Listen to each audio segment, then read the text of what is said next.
Tienes una lengua de suegra en casa. Lleva años ahí. Nunca ha florecido. Y sin embargo, hay plantas exactamente igual a la tuya que en este momento están produciendo flores tan perfumadas como el jazmín. La diferencia entre esa planta y la tuya no es suerte. Es algo que casi nadie sabe y que cambia completamente cómo entiendes a esta planta. ¿Por qué nadie te lo explicó antes? No es que la información no exista. Es que a nadie le interesa que la busques. Tienes una planta que lleva meses o años en el mismo rincón de tu casa. La riegas de vez en cuando. Le das poca luz porque alguien te dijo que con eso era suficiente. Y sigue viva, pero no florece. Y probablemente nunca la has visto florecer. La mayoría de personas que tienen una lengua de suegra nunca ha visto sus flores en toda la vida. Muchos ni siquiera saben que puede producirlas. Hoy eso cambia.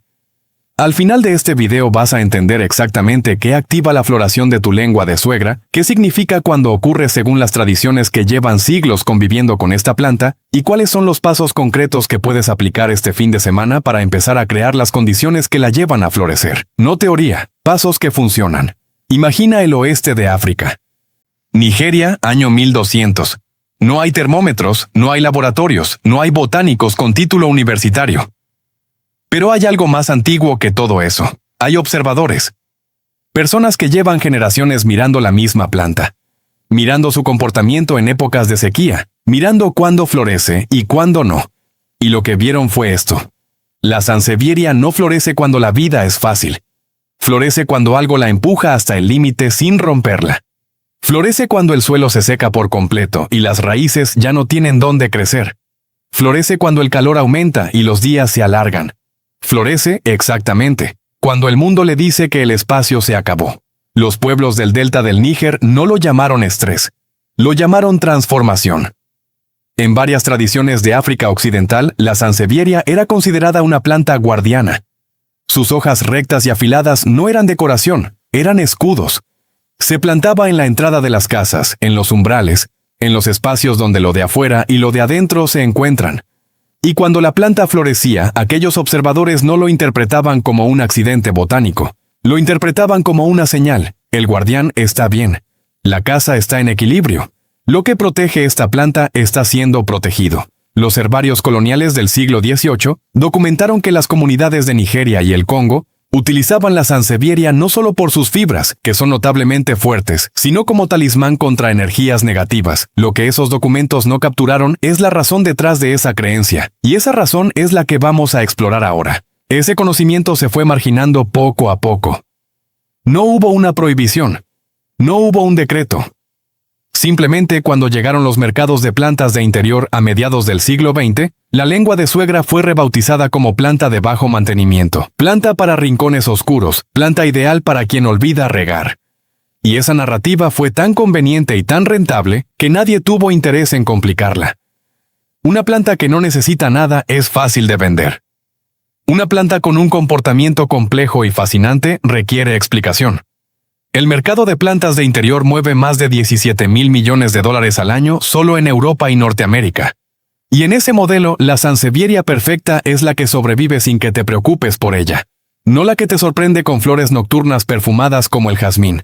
Eso no está en la etiqueta del vivero. Aquí está lo que sí está en los estudios. Y es donde todo se vuelve más interesante.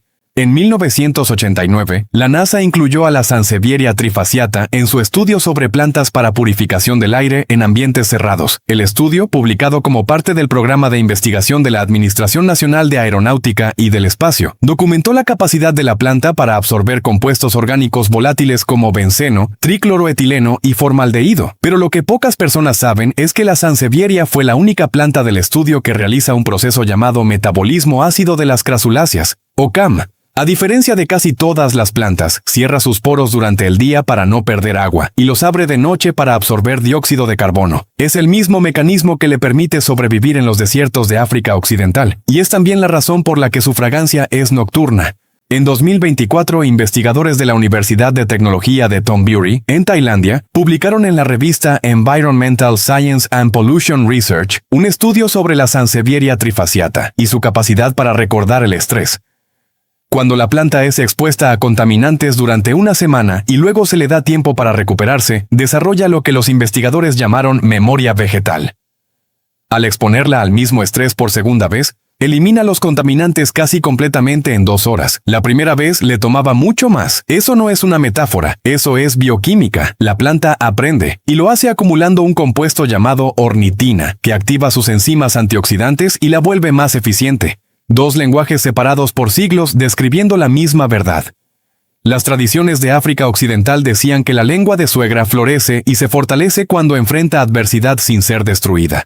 La ciencia del siglo XXI dice que la misma planta desarrolla memoria bioquímica cuando enfrenta estrés controlado, volviéndose más capaz en la segunda exposición. El Feng Shui lleva siglos colocando esta planta en los umbrales, porque sus hojas erguidas se consideran un flujo de energía ascendente, chi positivo que corta la energía estancada. La botánica moderna diría que sus hojas erguidas son una adaptación al sol directo africano, diseñadas para maximizar la captación de luz a distintas horas del día. Misma forma. 2 explicaciones. El mismo resultado. Una planta que se fortalece cuando la tratas con honestidad, no con indiferencia. Ahora necesito ser directo contigo sobre algo importante. No existe ningún estudio clínico que vincule la floración de la sansevieria con ningún efecto específico sobre la salud de las personas. 0. Lo que existe son estudios sobre la capacidad de la planta como purificadora de ambientes cerrados y sobre su bioquímica interna. Si alguien te dice que la floración de tu lengua de suegra va a cambiar tu vida de alguna manera mensurable, te está vendiendo algo que la ciencia no respalda. Además, lograr que tu planta florezca no está garantizado. Puedes hacer todo bien y puede que tu planta específica, con su historia específica, elija no florecer. La floración depende también de la madurez de la planta, de su variedad y de factores que no siempre controlamos completamente. Y por último, la lengua de suegra es mildly toxic si se ingiere, especialmente para perros y gatos.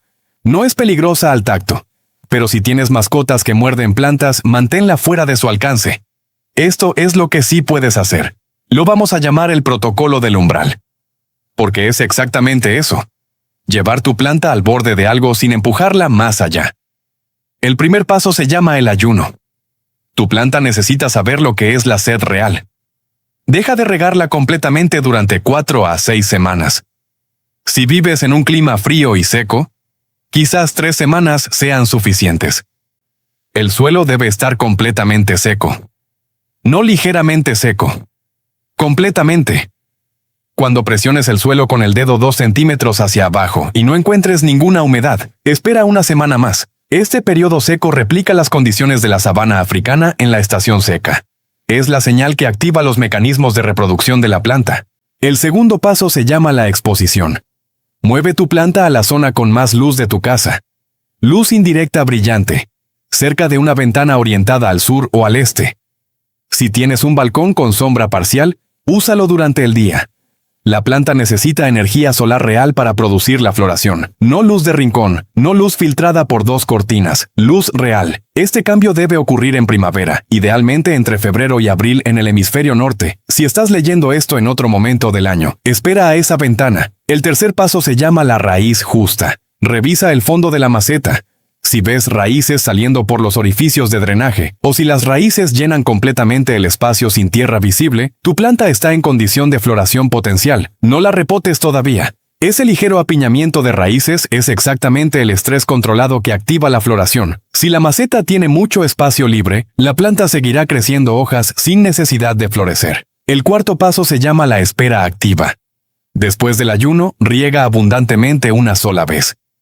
Deja que el agua drene completamente. Luego vuelve al ciclo de secado completo antes de volver a regar. Repite este ciclo con la planta en su posición de alta luz. En algún momento entre semanas y meses, si tu planta tiene la madurez suficiente, que generalmente significa al menos 2 o 3 años de crecimiento, verás un tallo fino emergiendo desde la base. No desde el centro de las hojas, desde la base. Ese tallo va a crecer varios centímetros en días.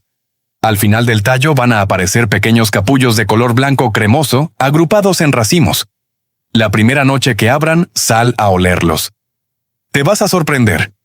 Hay algo en este proceso que va más allá de la botánica y que vale la pena nombrar. La lengua de suegra no florece cuando la ignoras completamente. Tampoco florece cuando la sobreatiendes, cuando la riegas cada 2 días, cuando la cambias de maceta cada año, cuando la proteges de cualquier incomodidad. Florece cuando encuentra ese punto exacto entre el cuidado y el desafío. Cuando las raíces han llenado el espacio disponible, pero la planta sigue teniendo acceso a luz y a agua en el momento justo. La ciencia lo llama hormesis, la respuesta biológica en la que un organismo se vuelve más fuerte como respuesta a una dosis baja de estrés. No a una dosis alta que destruye, a una dosis justa que obliga a la adaptación. Las tradiciones lo llamaban sabiduría. Saber cuándo retirarse y cuándo aparecer. Saber cuándo dar y cuándo contener. Lo que la planta necesita no es perfección en el cuidado. Necesita honestidad en el cuidado. Y tú lo has vivido sin saberlo. Hay algo en tu propia historia que floreció exactamente cuando creías que el espacio se había acabado. ¿Cuándo fue la última vez que tú también floreciste así? Comparte este video con alguien que tiene una lengua de suegra en casa desde hace años y nunca la ha visto florecer. Ese amigo que sigue regándola cada semana como si fuera una violeta africana. Esa persona ya sabe quién es. ¿Y tú qué crees? ¿Una planta que florece bajo estrés controlado te parece que necesita más cuidado o menos? La mitad de las personas que llegan aquí me dicen que sobreatendían su planta. La otra mitad me dice que la tenían olvidada en un rincón sin luz. Las dos están equivocadas de la misma manera. Cuéntame en los comentarios en cuál de los dos grupos estás tú. Si llegaste hasta aquí es porque no eres de los que se conforman con «es que soy malo para las plantas». Eres de los que quieren entender de verdad. Aquí hay un canal entero construido para personas como tú, para los que saben que detrás de cada planta ordinaria hay una historia extraordinaria que nadie se tomó el tiempo de contar. Si eso te resuena, ya sabes lo que sigue.